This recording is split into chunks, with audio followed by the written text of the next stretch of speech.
సాయంకాల ఆరాధన గురించి ప్రేమతో ఆహ్వానిస్తున్నాం. You are welcome to this united service and greet you all name of our lord and saviour Jesus Christ. ప్రభువు రక్షకుడైన యేసుక్రీస్తు వారి దివ్య నామములో మీ అందరికీ శుభములు సమాధానం కలుగు గాక. Once again wish you all happy new year 2025. మరి ఒకసారి నూతన సంవత్సర శుభాకాంక్షలు తెలియజేస్తున్నాను. The scripture was red for us. లేఖన భాగం మనము చదువుకున్నాము. సహోదరుడు చదివి వినిపించాడు.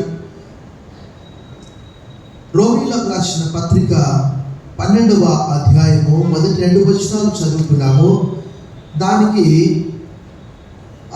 ఆంగ్ల బైబిల్లో 2 రకాల టైటిల్స్ ఇచ్చారు. ఒక దాంట్లో లివింగ్ సాక్రిఫైస్ అని, మరొక దాంట్లో న్యూ లైఫ్ ఇన్ క్రైస్ట్, క్రీస్తులో నూతనమైనటువంటి జీవితము అని ఒక టైటిల్ ఇచ్చారు. అంటే ఇది యాక్చువల్గా 11 అధ్యాయాలకు అనుబంధంగా కంటిన్యూగా వస్తూ ఉన్నటువంటిది. దేర్ఫోర్ అనే మాటతో ఇది ఆరంభమవుతుంది. కాబట్టి అనే మాట మనకు అక్కడక్కడ కనిపిస్తుంది. అంటే ఇంతకు ముందు ఉన్నటువంటి లేఖన భాగాలకు ఇది అనుబంధంగా, లేక దాన్ని ఏమంటారు అంటే కంజంక్షన్ అంటారు ఆంగ్లంలో. అయితే రోమపత్రిక 5:1 కూడా కాబట్టి అనే మాట కూడా వాడుతూ ఉన్నాడు. అంటే ఎందుకు ఈ మాట వాడుతున్నాడంటే 11 అధ్యాయాలు ఒకవేళ మీరు ఎప్పుడైనా చదివి ఉంటే సిద్ధాంతపరంగా మాట్లాడుతున్నాడు పౌలు. రోమాలో అన్ని జనులైనటువంటి వారు క్రైస్తవులు అయ్యారు. యూదులు అతిశయపడుతున్నారు. మాకే అన్ని. అక్కడ బైబిల్లో రాయబడింది ఆ మాట కాదు. 9వ అధ్యాయంలో చెప్తాడు, 3వ అధ్యాయంలో చెప్తాడు, దేవోక్తులు యూదుల పరము చేయబడ్డవి అని అంటాడు. 2వ అధ్యాయంలో అంటాడు, ధర్మశాస్త్రం వినువారు దేవుని దృష్టికి నీతిమంతులు కానే కాదు, సున్నతి బాహ్యపరమైన సున్నతే కాదు అంటాడు. అంటే ఇది సిద్ధాంతపరంగా మాట్లాడుతున్నాడు. క్రీస్తు తీసుకొస్తున్నాడు ఇక్కడ. నమ్ము ప్రతివానికి, మొట్టమొదట యూదునికి, గ్రీసు దేశస్తునికి, అందరికి కూడా, ప్రతి ఒక్కరికి కూడా నేను రుణస్తుడనని 1:16లో చెప్తాను. చెప్తూ 2వ అధ్యాయం 3వ అధ్యాయంలో క్రీస్తు చాలా సందర్భాల్లో నేను మీకు 3 విషయాలు చెప్పాను.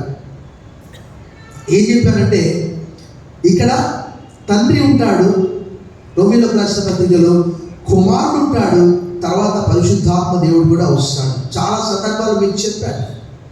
రోమా పత్రిక 1వ అధ్యాయము నుంచి 3వ అధ్యాయము 20 వచనాల వరకు మనకు అక్కడ ఏం కనిపిస్తుంది అంటే తండ్రి అయినటువంటి దేవుడు మనకు కనిపిస్తాడు.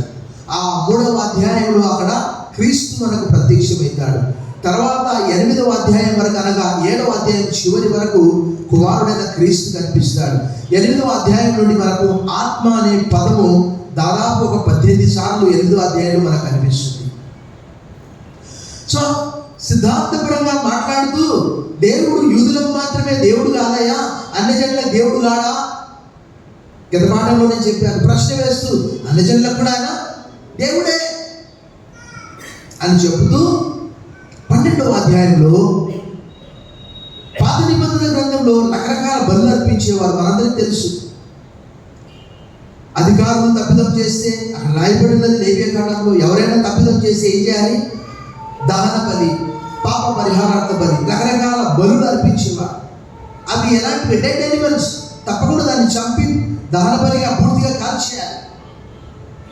అది ఎలాంటి బలి అర్పించాలి మనందరికీ తెలుసు, గ్రంథంలో రాయబడినది. ఆంగ్లంలో అయితే బ్లేమ్లెస్ అనే మాట రాయబడింది. అంటే నిర్దోషమైనటువంటి దాన్ని బలిగా అర్పించాలి. ఆ బల్ల గురించి కాదయ్యా ఇక్కడ, మీరే మీ శరీరం అంతా కూడా లివింగ్ సాక్రిఫైస్గా, అంటే ఒకవేళ ఇన్ కేస్ పాత నిబంధనలో బలు అర్పించాల్సి వస్తే కుంటిది కానీ, గుడ్డిది కానీ, ఇంకా జబ్బు గలది కానీ దేవుడికి అర్పించడానికి వీల్లేదు. అది గ్రంథంలో రాయబడ్డది. లేవ్యకాండం 1వ అధ్యాయం 3వ వచనము, లేవ్యకాండం 1వ అధ్యాయం 10వ వచనం, లేవ్యకాండం 3వ అధ్యాయం 1వ వచనము, ద్వితీయోపదేశకాండం 15:21, మలా గ్రంథం 1:8లో స్పష్టంగా రాయబడ్డది. ప్రశ్న వేస్తాడు దేవుడు, ఒకవేళ నువ్వు అధికారికి ఏదైనా ఇవ్వాల్సి వస్తే నీ గుడ్డిదాన్ని, గుడ్డిదాన్ని, చిరుగుడు గల దాన్ని నువ్వు సమర్పిస్తావా అని దేవుడు ప్రశ్నిస్తాడు. ఒకవేళ జంతు సంబంధమైన బల్లే, అలాంటి బలు అర్పించాల్సి వచ్చినప్పుడు నీ శరీరం అనే బలి, లివింగ్ సాక్రిఫైస్ 11వ అధ్యాయంలో సిద్ధాంతపరంగా మాట్లాడి 12వ అధ్యాయంలో ఏం మాట్లాడుతున్నాడంటే శరీరం గురించి మాట్లాడుతున్నాడు. అక్కడ రాయబడి ఉన్నది. ఒకసారి 12వ అధ్యాయం మనం మొదటి వచనం చూసాం. కాబట్టి సహోదరులారా, పరిశుద్ధమును దేవునికి అనుకూలమైన సజీవ యాగముగా మీ శరీరములను ఆయనకు సమర్పించుకొనుడని దేవుని వాత్సల్యం బట్టి మేము బతిమాలు పొందుచున్నాను. ఇట్టి సేవ మీకు, ఎందుకంటే ఈ శరీరంలోనే పాపం ఉన్నది. ఆంగ్లంలో కూడా ఈ చక్కటి వచనం నేను చదివినిపిస్తాను మీ కొరకు. Romans chapter 12:1. I appeal to you therefore, కొన్ని దాంట్లో therefore అని ముందుకు వస్తుంది. I appeal to you therefore, brothers and sisters, by the mercies of God, to present your bodies as a living sacrifice, holy and acceptable to God, which is your spiritual worship. ఇదే ఆధ్యాత్మికమైన నిజమైనటువంటి ఆరాధన అని భక్తులు అక్కడ తెలియజేయారు. అంటే ఫుట్నోట్స్లో ఏముందంటే spiritual అంటే రీజనబుల్ అనే మాట రాయబడింది. తెలుగులోనే అనుకుంటాను, ఇట్టి సేవ మీకు యుక్తమైనది అని ఉంటుంది. నిజంగా చాలామంది దేవుని ఎలా ఆరాధిస్తున్నారో, పాత నిబంధనలో దేవుడు అన్నాడు, బాధపడ్డాడు, ఏమన్నాడు? ఈ మనుషులు పెదవులతో నన్ను ఘనపరుస్తున్నారు, కానీ వారి హృదయం నాకు 29:13 అన్నాడు యెషయాను. అదే మత్తయి సువార్త 15వ అధ్యాయంలో కూడా అన్నాడు, మనుషులు కల్పించినటువంటి వ్యర్థమైన ఆచారాలను బట్టి మీరు దేవుని వ్యర్థంగా ఆరాధిస్తున్నారు. మనుషులు కల్పించిన పద్ధతులను ఏమనుకుంటున్నారు? మీరు దైవోపదేశములను నమ్ముతూ ఉన్నారు. మీ శరీరం గురించి మీరు ఆలోచన చేయరు. అంటే శరీరంలోని ప్రతి అవయవము, ముఖ్యంగా నాలుక తీసుకోండి. ఒక దేశాన్ని అడ్డుపెట్టడానికి మ్యాచ్ బాక్స్, అగ్గిపెట్ట కావాల్సిన అవసరం లేదు. పోయి అక్కడ బజార్లో పొంగబెట్టి మనం ఒక వార్త చెప్పామనుకోండి, ఆ ప్రజలందరూ కూడా ఏమవుతారు? చల్లా చెదరైపోతారు. ఒకవేళ తప్పుడు వార్త, భూకంపం వస్తుంది అని ఒకవేళ మనం పోయి అక్కడ చెప్పామనుకోండి, ఒక సెంటర్లో ఆ షాపులలో ఉన్న వాళ్ళు కానీ ప్రతి ఒక్కరు ఏం చేస్తారు? తమ ప్రాణం కాపాడుకోవడానికి ఏం చేస్తారు? షాపులు వదిలిపెట్టేసి వెంటనే వెళ్ళిపోతారు. ఒకవేళ సమయం ఉంటే షాపులో వచ్చేస్తారు. భక్తుడు అదే అంటాడు. ఈ నోటి నుంచే కదా ఈ దినాల్లో అబద్ధాలు ఎక్కువైపోయాయి. ఎక్కడో ఉంటారు, ఫోన్ చేస్తే ఇక్కడే ఉన్నారు, ఏం చెప్తారు? ఇక్కడే, ఎక్కడో దూరంగా ఉంటాడు, వేరే రాష్ట్రంలో, వేరే జిల్లాలో, వేరే ప్రాంతంలో ఉంటాడు. సో అంటే దేవుని ప్రజలు దేవుని వాక్యంలో ఏమని రాయబడింది? ప్రేమ కలిగి సత్యము చెప్పుచు క్రీస్తు వలె ఉంటాం. మనం అన్ని విషయాల్లో మన నాలుగునే కదా మనం పాడు చేసేది, మన కళ్ళే కదా. కళ్ళతో ఏదైతే చూస్తామో అది మైండ్లో వెళ్ళిపోతుంది కదా. ఒక వస్తువు చూసామా, ఒక స్త్రీని చూసామా, భక్తుడు అంటాడు సామెతల గ్రంథంలో, ఒకవేళ స్త్రీని చూసి శోధింపబడితే ఏమనుకోవాలంట? ఈమె నా సహోదరి అని అనుకోవాలంట. చూడండి ఒక మాట, ఉదాహరణ చూపిస్తున్నాను నేను మీకు. సామెతల గ్రంథము 6వ అధ్యాయంలోని ఒక లేఖన భాగాన్ని మీకు చూపిస్తాను. 7వ అధ్యాయం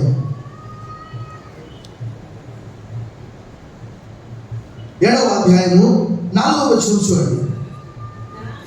జ్ఞానముతో నీవేమనుకోవాలట? నీవు నాకు అక్కవనే అనాలట. తెలివితో ఏమనాలంట? నీవు నాకు చెలికత్తెవని చెప్పుము. అవి నీ జార స్త్రీ యొద్దకు పోకుండాను, ఇచ్చకములాడు పరస్త్రీకి లోపడకుండా నిన్ను. ఈ శరీరమే కదా మనం పాపంలో పడేసేది. దావీదు చూశాడు కళ్ళతో. బస్సెవ స్నానం చేస్తుంటే హవ్వ చూసింది, అబ్బా ఎంత బాగుందిరా ఈ పండు. భక్తుడు అంటాడు 119వ కీర్తన 37వ వచనంలో, వ్యర్థమైన వాటిని చూడకుండా నా కన్నులు త్రిప్పివేయి ప్రభువా, నీ మార్గములలో నడుచుకుంటూ నన్ను బ్రతికింపుము. అంటే దేవుణ్ణి ఆరాధించాలంటే వట్టి పెదవులే కాదు. ఇందాక నేను చెప్పినట్టు ఆరంభంలోనే, ఈ మనుషులు వ్యర్థముగా నన్ను ఆరాధిస్తున్నారు, కానీ వారి హృదయం నాకు దూరంగా పెదవులతో. పౌలు అంటాడు, ద హోల్ బాడీ, శరీరం అంతా, అది కళ్ళు కావచ్చు.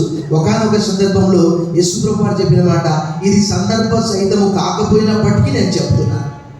మత్తయి సువార్త 5:29-30, మత్తయి సువార్త 18:9-10 ఏమన్నాడంటే, 8-9, నీ కన్ను నిన్ను అభ్యంతరపరిస్తే నీ కంటిని తీసేయి, నీ చేయి నిన్ను అభ్యంతరపరిస్తే చేయి తీసేసి.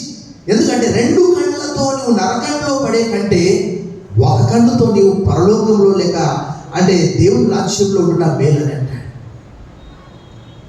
నా కన్ను చూసింది, అది మెదడులోకి పోయింది, చేయవలసిన పని అంతా చకచక చేసేసింది. ప్రభునందు మిక్కిలి ప్రియులారా, దేవుని వాక్యంలో రాయబడింది, అసలు ప్రపంచం ఒక అడుగు ముందుకు 9 అడుగులు వెనక్కి పోతుందేమో అన్నట్టు అనిపిస్తుంది. వార్తాపత్రిక చదివినప్పుడు అలాంటి విషయాలు నేను ఆశ్చర్యపోయాను. ఈ మధ్యలో వార్తాపత్రికలో వచ్చింది, ఒక వ్యక్తి కేవలం 1500 రూపాయల కొరకు అప్పు చెల్లించవలసి ఉందని అడిగితే కత్తి తీసుకొని పొడుగు చంపేశాడు. అంటే మనిషి విలువ ఎంత అయిపోయింది? 1500 అంతే. ఇంకా బీహార్ వాళ్ళు అయితే 400 ఇస్తే గొంతుకు వచ్చేస్తారు అంతే. అంటే ఈ చేతులు, ఈ కాళ్ళు, ఈ నోరు, ఈ కళ్ళు, యోబు ఒక నిబంధన చేసుకుంటాడు కదా, అక్కడ యోబు గ్రంథం రాయబడి, పరస్త్రీని చూడకుండా నేను నా కళ్ళతో ఒక నిబంధన చేసుకున్నాను ప్రభువా అని అక్కడ అంటాడు యోబు గ్రంథం. సో ఇక్కడ కూడా పౌలు అదే మాట అంటాడు, సొలొమోను కూడా అదే మాట అంటాడు. ఎవరైనా ఒక స్త్రీ శోధించినప్పుడు 7వ అధ్యాయం 4-5 వచనాలు అంటాడు, కానీ చాలా చక్కగా రాయబడ్డది. అదే 6వ అధ్యాయంలో కూడా సామెతల గ్రంథంలో చూడండి, 6వ అధ్యాయము 25వ వచనం చూడండి. సామెతలు 6:25, దాని చక్రవంతులు నీ హృదయంలో ఆశపడము, అది తన కనురెప్పలను చికిలించి నిన్ను లోపరుచుకొననీయకుము. ఈ దినాల్లో వార్తాపత్రికలు ఏమొస్తుందో తెలుసా? Honey trap. బంగ్లాదేశ్లో ఒక ఎంపీ, మెంబర్ ఆఫ్ పార్లమెంట్, ఈ మధ్యలోనే జరిగింది ఒక 4-5 మాసాల క్రితం.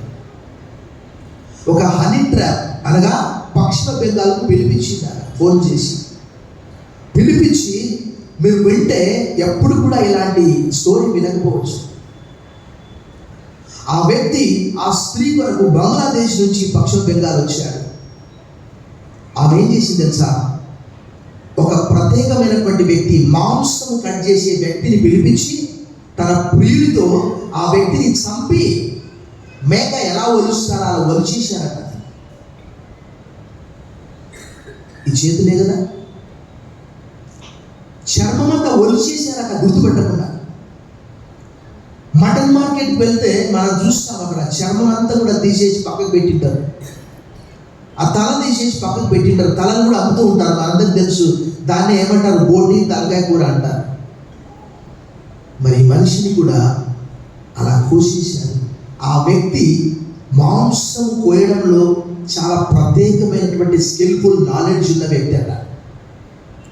ప్రభునందు మిక్కిలి ప్రియులారా, ఈరోజు అనేక మంది కళ్ళతో చూసారా పడిపోతూ ఉన్నారు, చేతులతో చేసేస్తున్నారు, మెదడులోకి వెళ్ళిపోతూ ఉన్నది.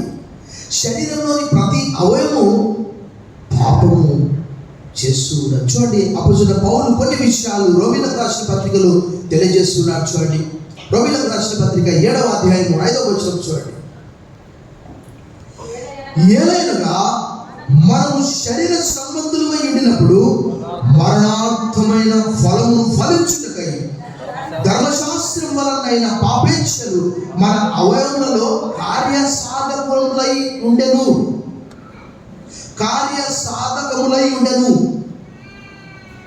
అపోస్తలుడైన పౌలు రోమపత్రిక 8వ అధ్యాయము, గలతీయులకు రాసిన పత్రిక 8వ అధ్యాయం 6వ అధ్యాయంలో అక్కడ చాలా స్పష్టంగా చెప్తారు. అక్కడ ఏమంటే శరీర సంబంధమైన వారు శరీర సంబంధమైన వాటి మీద ఆలోచన చేస్తారు. శరీర సంబంధమైనటువంటి ఫలం ఎలాంటిదంట? మరణం అంట. ఆత్మ సంబంధమైనటువంటి వారు ఆత్మ సంబంధమైన ఫలాన్ని విత్తితే ఏం చేస్తారంట? నిత్య జీవం అనే పంట కోస్తారంట. చూడండి, శరీరం అనేది అపోస్తలుడైన పౌలు ఇక్కడ చాలా స్పష్టంగా చెప్తూ ఉన్నాడు. ఏమంటున్నాడు అక్కడ? మరణాంతమైన ఫలమును ఫలించుటకు. అపోస్తలుడైన పౌలు ఇంకా కొన్ని విషయాలు చెప్తాడు. చూడండి, 7వ అధ్యాయంలో అదే శరీరం గురించి చెప్తాడు. 7వ అధ్యాయం చూడండి, 18వ వచనం. నా యందు అనగా నా శరీరమందు మంచిది ఏదియు నివసింపదనేది ఎరుగుదును. మేలైనది చేయవలన కోరిక నాకు కలుగుచున్నది కానీ దాన్ని చేయుట నాకు. 23వ వచనం చూడండి. వేరొక నియమం నా అవయవంలో ఉన్నట్టు నాకు కనబడుచున్నది. అది నా మనస్సునందున్న ధర్మశాస్త్రంతో పోరాడుచు నా అవయవములలోనున్న పాప నియమములకు నన్ను ఎల్లప్పుడూ కూడా శరీరానికి ఆత్మకు యుద్ధము. శరీరం అంటది మనందరికీ తెలుసు. దేవుని వాక్య ప్రకారము తినుము, త్రాగుము, సుఖించుము. ఒక వ్యక్తి అయితే ఉదయము సన్ రైజ్ సర్వీస్ ఇంతకుముందు పనిచేసే ప్రాంతంలో 6 గంటలకే ఉండేది. కేవలం నిద్ర వరకు ఒక వ్యక్తి 15 సంవత్సరాలు దాదాపుగా సన్ రైజ్ సర్వీస్ రాలేదు. అంటే ఆయనకు ముఖ్యమైనటువంటిది ఏంటిది? నిద్ర. ఈరోజు అనేక మంది అలాగే ఉన్నారు. వారు ఏం చేస్తున్నారు వారికి తెలియదు. శరీరము సుఖాన్ని కోరుకుంటుంది. నేను ఆదివారం వచ్చిందంటే మధ్యాహ్నం పడుకోను, మామూలుగా ప్రతిరోజు నేను పడుకోను. ఎంత నిద్ర వస్తుందంటే అంత నిద్ర వస్తుంది. ఇక్కడ కూర్చొని ఆవరించాల్సి వస్తుంది. కారణం ఏంటంటే అసలు నేను చదివాను మీకేం చెప్పాలి? ప్రభునందు మిక్కిలి ప్రియులారా, దేవుని వాక్యంలో రాయబడ్డది. కొరింథీయులకు రాసిన మొదటి పత్రిక 7:23లో పౌలు అంటాడు, మీరు వెలువ పెట్టి కొనబడ్డ వారు కనుక మనుషులకు దాసులు కాకండి.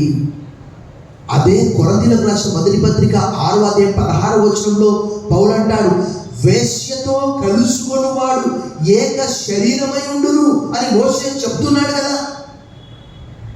ప్రభుతో కలుసుకుంటే మనం ఏక దేహం అయిపోతాము. వేశ్యతో కలుసుకుంటే పౌలు ఒక ప్రశ్న వేస్తాడు తెలుసా? ఆశ్చర్యం అనిపిస్తుంది. నేను క్రీస్తు శరీరాన్ని తీసుకుపోయి వేశ్య శరీరంతో కలుపుతానా? చూడండి, అక్కడ ఆ మాట కాదు. కొరింథీయులకు రాసిన మొదటి పత్రిక 6వ అధ్యాయంలో పౌలు ఆ విషయాన్ని మనకు స్పష్టంగా 10వ వచనం చూడండి. మీ దేహంలో క్రీస్తులకు అవయవములై ఉన్నవని మీరు ఎరుగరా? నేను క్రీస్తు యొక్క అవయవములను తీసుకొని వేశ్య యొక్క అవయవములుగా చేయగలరా? అది ఎంత మాత్రమును. అటువలే ప్రభువుతో కలుసుకుని వాడు ఆయనతో ఏకాత్మయ్య ఉన్నాడు. వేశ్యతో కలుసుకుని వాడు దానితో ఏక దేహమై ఉన్నాడని మీరు ఎరగరా? చూడండి, దావీదు చిన్న తప్పిదం చేశాడు. జీవితకాలం అంతా బాధపడాల్సి వచ్చింది. దేవుడు అన్నాడు, ఈ పని నువ్వు రహస్యంగా చేశావు, నేనేం చేస్తా? బహిరంగంగా చేస్తాను. దావీదు యొక్క ఉపపత్నులందరినీ కూడా ఆ మేడ మీద టెంట్ వేసి అబ్షాలోము పాడు చేస్తాడు. ఆ రోజు నుంచి దావీదు వారితో వెళ్ళలేదు. అపోస్తలుడైన పౌలు అదే చెప్తాడు చాలా స్పష్టంగా. రోమపత్రిక 2వ అధ్యాయంలో చాలా స్పష్టంగా చెప్తాడు. ఎవరైనా కావచ్చు, యూదులు కావచ్చు, గ్రీసు దేశస్తులు కావచ్చు. 2వ అధ్యాయం 16వ వచనంలో నా సువార్త ప్రకారము ప్రతి ఒక్కటి కూడా ఆయన వెలుగులోనికి తీసుకొని వస్తాడు. చూడండి 2:16, దేవుడు నా సువార్త ప్రకారము యేసుక్రీస్తు ద్వారా మనుష్యుల రహస్యములను విమర్శించు దినమందు ఇలాగో దేహముతో జరిగించే వాటి ఫలము తప్పకుండా మనం పొందుతాం. అదే యోసేపు ధర్మశాస్త్రం కంటే ముందు ఆదికాండం 39:9లో ఏమన్నాడు? How can I commit this great sin against my God? ఎంత గొప్ప దుష్కార్యము నా దేవునికి వ్యతిరేకం. అంటే as if he was thinking that God was watching. ఒక్కసారి ఆలోచన చేయండి, దేవుడు అక్కడ కూర్చున్నాడు మన ఎదురుగా. కొంతమంది చర్చిలో కూడా బెంచ్ పైన కాలు మీద కాలేసుకొని కూర్చుంటారు, కొంతమంది కాలు ఊపుతూ ఉంటారు, కొంతమంది వెనక బెంచ్లో కూర్చొని ఫోన్. అంటే దేవుడు అంటే నీకు లెక్కలేదన్నమాట.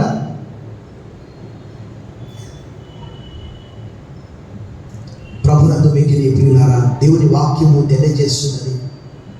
కొరింథీయులకు రాసిన మొదటి పత్రిక 6:20 మీరు విలువ పెట్టి కొనబడిన వారు కనుక మీ దేహములతో దేవుని మహిమపరచండి.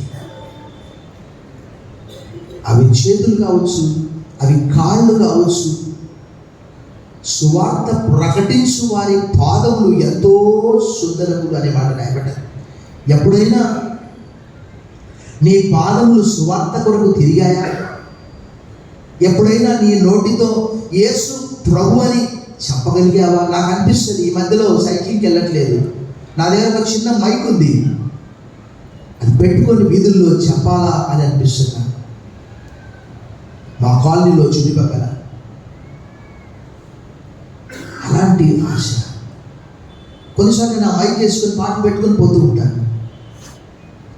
అంటే శరీరంలోని ప్రతి అవయవము నోటితో ఊరిక ప్రభా అంటే సరిపోదు, ఎవరైనా కావచ్చు. ఒక ఆదివారం వచ్చి అలా కూర్చొని నేను చందా వేస్తాను ప్రభా, నా వ్యాపారంలో హెచ్చు తగ్గులు గల రాళ్ళనే ఉంచుతాను, వ్యాపారంలో మోసం చేస్తాను. బైబిల్లో రాయబడి అలాంటి దేవునికి ఇష్టం లేదు. వ్యాపారం చేసుకో.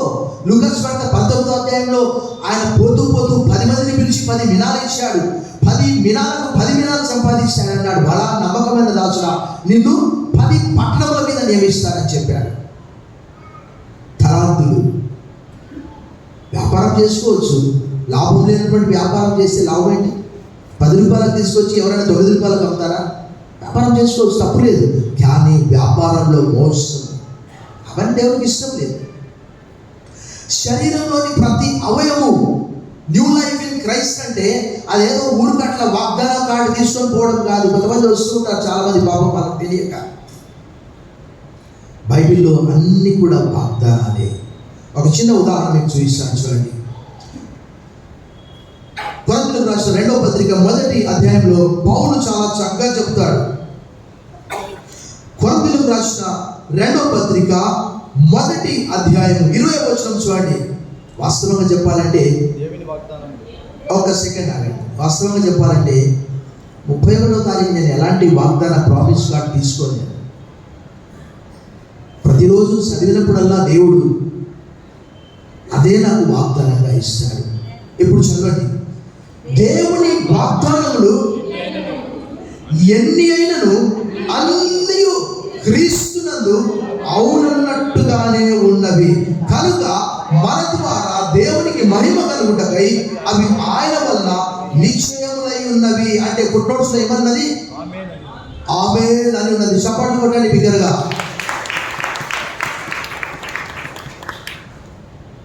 ఎందుకంటే మనందరికీ తెలుసు, వాస్తవంగా చెప్పాలంటే రోమాపత్రిక 9లో పౌలు ఏమంటాడు?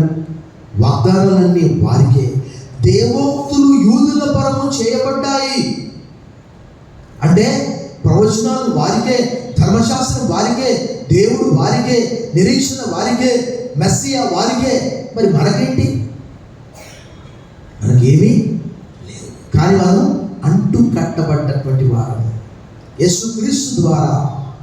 ఎఫెసీయులకు రాసిన పత్రిక 2వ అధ్యాయంలో స్పష్టంగా చెప్తాడు, ఇటు యూదులను ఇటు అన్ని జనులను ఇద్దరిని కూడా ఆ గోడ పగలగొట్టడం ద్వారా ఏకం చేసేవాడు. మరి ఒకసారి చప్పట్లు కొట్టి ప్రభువుని మహిమపరుస్తాం. ఇప్పుడు నీ కానుకగా దేవుడు అడిగేది నీ దశంభాగం కాదు. అక్కడ దొంగతనం చేసుకొచ్చి ఇక్కడ చందాలు వేయడం కాదు. అంటే ఉదాహరణ చెప్తున్నాను. అక్కడ మోసం చేసి ఇక్కడ తీసుకొచ్చి చందా వేస్తే పాపం పోతుంది, అలాంటిది కాదు. నువ్వు దొంగతనం చేసే ఆ చేతులు కాళ్ళు దేవుని కొరకే వాడబడాలి. రోమీయులకు రాసిన పత్రిక 6వ అధ్యాయం 13వ వచనం చూడండి. అక్కడ మరియు మీ అవయవములను దుర్నీతి సాధనములుగా అంటే ఆయుధములుగా పాపములకు అప్పగింపకుడి. అయితే మృతులలో నుండి సజీవులం అనుకొని మిమ్మును మీరే దేవునికి అప్పగించుకొనుడి. మీ అవయవములను నీతి సాధనములుగా దేవునికి. పౌలు అంటాడు ఎఫెసీ పత్రిక 4వ అధ్యాయంలో, దొంగిలివాడు ఇక మీదట దొంగిలక కష్టపడి పని చేసి అక్కరగల వారికి పంచిపెట్టాలంట. వాస్తవంగా పౌలు అంటాడు, ఎవడైనా పని చేయకపోతే వాడు భోజనము చేయదంటాడు. ప్రభునందు వెక్కిన ప్రియులారా, ఈ శరీరంలోని ఈ నాలుక కదా, వాస్తవంగా జరిగిన సంఘటన ఒకటి ఉంటుంది, కానీ దాన్ని వక్రీకరించి అలా స్ప్రెడ్ అయిపోతుంది అంతే. ఆ నాలుక గురించి యాకోబు 3:6 చెప్తూ ఉంటాడు ఆయన. ఆ నాలుక ఎలాంటి స్వభావం కలిగినటువంటిది. యేసుక్రీస్తు వారి సహోదరుడు యాకోబు రాస్తున్నాడు 3వ అధ్యాయం 6వ వచనంలో ఇలా చెప్తున్నాడు, నాలుక ఎలాంటిదట? అగ్నియే. నాలుక మన అవయవములలో ఉంచబడిన పాప ప్రపంచమై సర్వ శరీరములకు మాలిన్యము కలగజేయచ్చు, ప్రకృతి చక్రములకు చిచ్చు పెట్టును, అది నరకం చేత చిచ్చు.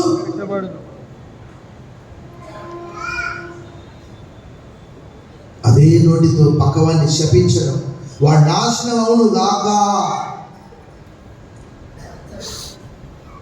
పేతురు అంటాడు, సహోదరులారా, మీరు ఆశీర్వాదములకు వారసులవడం మీరు పిలువబడ్డారు కనుక కీడుకు ప్రతి కీడు కానీ ఇంకేమంటాడు, దూషణకు ప్రతి దూషణ కానీ చేయక దీవించుడి అని అంటాడు. పేతురు రాసిన 1వ పత్రిక 3:8 ఆ విషయం రాయబడింది. ఇంకా ఒక మాటలో చెప్పాలంటే, మనం యేసుక్రీస్తు వారుగా ఉండడానికి పిలువబడ్డామట. రోమీయులకు రాసిన 1వ పత్రికలో అపోస్తలుడైన పౌలు అంటాడు. చూసాం ఆ విషయం. రోమీయులకు రాసిన 1వ పత్రిక 1వ అధ్యాయం, రోమీయులకు రాసిన పత్రిక 1వ అధ్యాయము ఆ చివరి భాగంలో, మీరును వారిలో ఉన్నవారై దేని ద్వారా పిలువబడ్డారట? యేసుక్రీస్తు వారుగా ఉండుటకు పిలువబడ్డారు. మరి ఆయన ఎలా ఉన్నాడు అని ఎవరినైనా శపించాడా? వ్యభిచారం చేత పట్టబడినటువంటి స్త్రీ తీసుకొని, అంటే వారు వచ్చారు ధర్మశాస్త్ర ప్రకారం రాళ్ళతో కొట్టి చంపాలి అన్నారు. ఒక పాపాత్మురాలైన స్త్రీ వచ్చింది లూకా సువార్త 7వ అధ్యాయంలో, యోహాను సువార్త 8వ అధ్యాయంలో వ్యభిచారం చేత పట్టబడిన స్త్రీ వచ్చింది. ప్రభు ఏమన్నాడు? అమ్మా, ఇక పాపం చేయను, నేను శిక్షించాను అన్నాడు. సమరయ స్త్రీ వచ్చింది, ఆమె గురించి అంతా చెప్తే ఆమె ఆశ్చర్యపోయింది. ఈయననే కదా మెస్సియా, ఆయనే కదా క్రీస్తు, క్రీస్తు వచ్చినప్పుడు మాకు అన్ని చెప్తాడు అని కుండ విడిచిపెట్టిపోయింది. అంటే కుండ విడిచిపెట్టిపోవడం అంటే అర్థం ఏంటి? పాపమును విడిచిపెట్టిపోవడము. మన విషయంలో కూడా అలాగే చెప్తున్నాడు. మన శరీరంలో ఇంతకుముందు మనం ఎంతమందిని దూషించాం. ఇంతకుముందు నేను పనిచేసిన ప్రాంతంలో అదేంటో కానీ ఒక ఆమె నోరు చాలా ఎక్కువగా ఉండేది. చాలా ఎక్కువగా అందరినీ చాలా చెడమడ్డలు మాట్లాడేది. దేవుడు ఏం చేశాడు తెలుసా? ఆమె నోరు పోయేటట్టు చేశాడు. ఏం అర్థం కాదు ఆమె మాట్లాడితే. నిజంగా శరీరంలోని ప్రతి అవయవం లివింగ్ సాక్రిఫైస్. నోటితో, చేతులతో, కాళ్ళతో, కళ్ళతో చేసుకునే నిబంధన. దావీదంటాడు, వ్యర్థమైన వాటిని చూడకుండా నా కన్నులు త్రిప్పివేయి ప్రభువా, నీ మార్గములలో నడుచుకోవడం నన్ను బ్రతికింపు. సో ఈ శరీరము నిజంగా మనకు నరకానికి దగ్గరగా చేస్తుంది. కావలసినటువంటి సినిమాలు నెట్ఫ్లిక్స్లో డౌన్లోడ్ చేసుకో, రాత్రంతా చూడు, పగలు సరిగా పని చేయొద్దు, పగలు సరిగా చదువుకోవద్దు. ఎన్ని రకాలుగా పాడు కావాలన్న ప్రపంచం అన్ని రకాలుగా పాడవుతుంది. ఒక సామెత ఉంది కదా, రాను రాను రాజుగుణము గాడిపోయిందంట. అనేక మంది కూడా అలా తయారవుతూ ఉన్నారు. ఒకరోజు వాక్యం చదివినట్టు మరి ఒక రోజు చదివినట్టు, ఒకరోజు చర్చికి వచ్చినట్టు మరి ఒక రోజు చర్చికి రానట్టు, పక్కవారితో సరైనటువంటి సంబంధం లేకపోవడం, వారితో మాట్లాడకపోవడం, ఇవన్నీ కూడా ఈ నోరే కదా.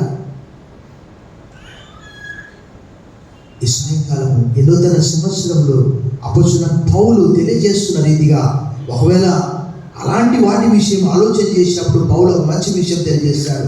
6వ అధ్యాయంలో ఇందాక మనం చెప్పాము.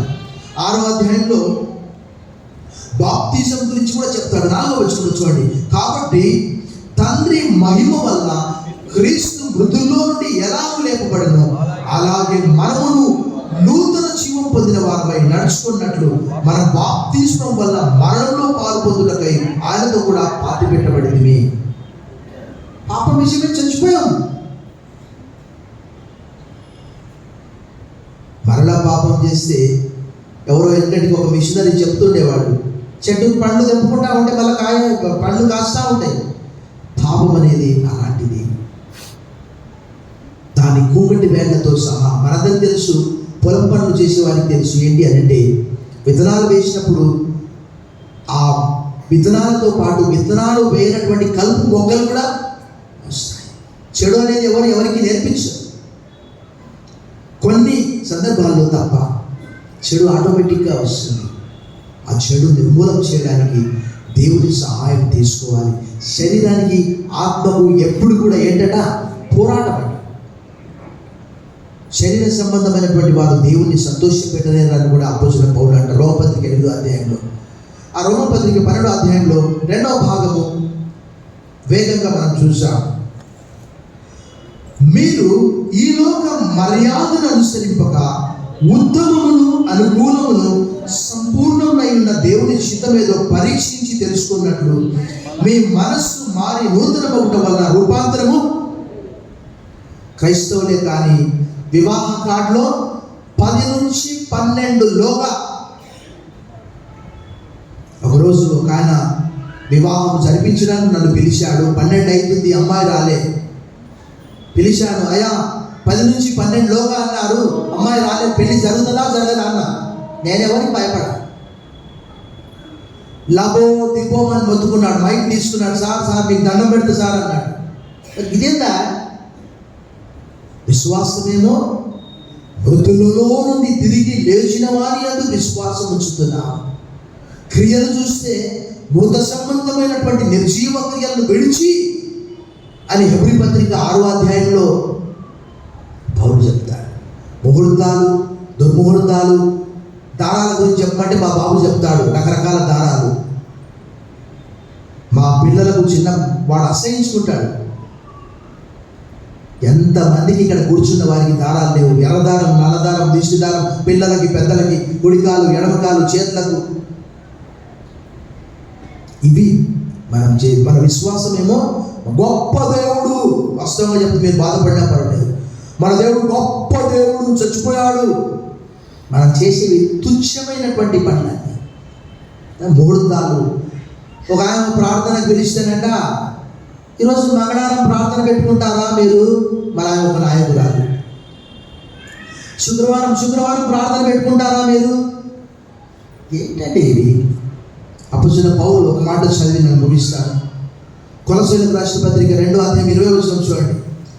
Do not conform to this world but be transform అని ఆంగ్లంలో రాయబడ్డది. ఈ లోక మర్యాదను అనుసరింపక. కొలస్సీయులకు రాసిన పత్రిక 2వ అధ్యాయం 20-22 వచనాలు కలిసింది. మీరు క్రీస్తుతో కూడా లోకం యొక్క మూలపాఠముల విషయం మృతి పొందిన వారైతే లోకంలో బ్రతుకుతున్నట్టుగా మనుషుల ఆజ్ఞలను పద్ధతులను అనుసరించి చేత పట్టుకొనవద్దు, రుచి చూడవద్దు, ముట్టవద్దు అని విధులు మీరు లోబడనేలా అవన్నీ వాడుకుంటే చేత నశించిపోవు. ఈరోజు ఎంతమంది రకరకాలుగా విచిత్రమైనటువంటివి చేస్తూ ఉంటారు. పెళ్ళి అయిందంటే 5 మంది ముత్తైదువులు రావాలంట. విధవరాలు వస్తే దగ్గర రానియరు. ఇక్కడ బైబిల్లో ఎక్కడైనా ఉందా శుభదినం? ఒక ఆయన ఫోన్ చేస్తాడు, సార్ ఒక మంచి దినం చూడండి సార్, గృహప్రవేశానికి వెళ్ళాలి. ఏమో మంచి దినం అయితే నాకే తెలియదు మరి ఇంతవరకు. ఇలాంటివన్నీ ఈ లోక మర్యాద ఎందుకు? ఇంకా విశ్వాసం ఎందుకు? క్రీస్తు పేరు పెట్టుకొని వేస్ట్ కదా, అనవసరం కదా. దేవుని వాక్యంలో పౌలు ఏమంటాడు? మెమును బట్టి కదా అన్ని జనుల మధ్యలో నా నామము, because of you the name of the lord is blaspheming among the gentiles. నేను లోకానికి ఉప్పు అన్నాడు, లోకానికి వెలుగు అన్నాడు. కొండ మీద నుండి పట్టడం మరుగై ఉండేది. ఒకరోజు క్రిస్మస్ ముగించుకొని వెళ్తూ ఉన్నాను. ఒక సహోదరుడు ఎదురయ్యి ఆ రోజు సంతోషంతో బాగా మద్యం పుచ్చుకున్నాడు. అతను మళ్ళీ కొన్ని వాక్యాలు పంపిస్తూ ఉంటాడు. మన పేరుకు చర్చిలో పనిచేసామని చెప్పుకోవచ్చు, నేనే కావచ్చు. మీరు వెలువబెట్టి కొనబడినటువంటి వారు కనుక మీ దేహంతో దేవుని మహిమపరచండి. చర్చిలో ఉండొచ్చు, కాదనట్లేదు, కానీ నీ దురలవాట్లను విడిచిపెట్టకపోతే లాభమేంటి? ప్రభా అని పిలుచు ప్రతివాడు పరలోక రాజ్యంలో చేరడు కదా. నీ శరీర కోరికనే నెరవేర్చుకుంటున్నావు నువ్వు, లాభం ఏంటి? శరీరం అనేది పాప ప్రపంచం అని అపోస్తలుడైన పౌలు అంటాడు. ప్రభునందు మిక్కిలి ప్రియులారా, శరీరము ఆత్మ గలతీయులకు రాసిన పత్రికలో చెప్తాడు. ఇప్పుడు సమయం లేదు, 5:19 చెప్తాడు. శరీర కార్యములు స్పష్టమైనవని చెప్తాడు. శరీరానికి ఆత్మకు యుద్ధం అని చెప్తాడు, పోరాటం అని చెప్తాడు. నూతన సంవత్సరంలో ఎవరు చూసినా చూడకపోయినా, ఎవరు ఉన్నా లేకపోయినా, మంచి ముహూర్తాలు ఏంటండి? ప్రభు ముహూర్తం చూసి చచ్చిపోయాడా నీ కొరకు? ఒక ప్రశ్న వేస్తాను నేను చివరిగా. ఈరోజు సాయంత్రం నాకు సిక్నెస్ వచ్చింది, సాయంకాలం ప్రార్థన చేసుకోవద్దని కొంతమంది చెప్తారు. మరి మరలా తెల్లారి వరకు అదే బాధతో ఉండాలా? బైబిల్ ఏమని తెలియజేస్తున్నది? తన మొరపెట్టి వారికి అందరికీ, తన నిజంగా మొరపెట్టి వారికి అందరికీ ఆయన సమీపంగా ఉన్నాడు. తాను ఏర్పరుచుకున్న వారి దివారాత్రములు మొరపెట్టిన వారి విషయమే నన్ను ఆలస్యం చేయించున్నాడు. ఇది దేవుడి వాక్యం. కానీ దేవుడి వాక్యాన్ని వక్రీకరించి చెప్పేవారు ఉన్నారు. నూతన సంవత్సరంలో మరికొన్ని విషయాలను వచ్చే వారం ప్రభుచితమైతే మనం మాట్లాడుకున్నాం. తల వచ్చి ప్రార్థన చేశాం. సర్వశక్తి గల దేవా, ఈ దినము రోమీయులకు రాసిన పత్రిక 12వ అధ్యాయంలోని కొన్ని విషయాలు మేము గ్రహించాము. మా శరీరము దేని కొరకు? మీరు వెలువబెట్టి కొనబడ్డ వారు కనుక మీ దేహంతో దేవుని మహిమపరచండి. దయగల తండ్రి, మా కొరకు మీ శరీరం నలగొట్టుకున్నారు. దేహం అంతా రక్తసిక్తము, వీపు నాగటి సాంగ వల్ల దున్నబడ్డది, తలపై ముళ్ళ కిరీటము నాయన, మరి వస్త్రాలు కూడా తీసివేశారు.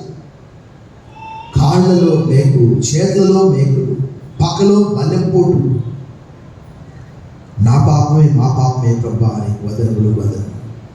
సాయంకాలము క్రీస్తులో నూతన జీవితం, ఎవడైనను క్రీస్తునందున వాడు నూతన సృష్టి, పాతవి గతించెను, ఇదిగో సమస్తము క్రొత్తవాయను. సాయంకాలం నూతన పురుషులుగా మార్చబడటం సహాయం చేయమని యేసు నామములో ప్రార్థిస్తున్నాం తండ్రి. ఆమేన్.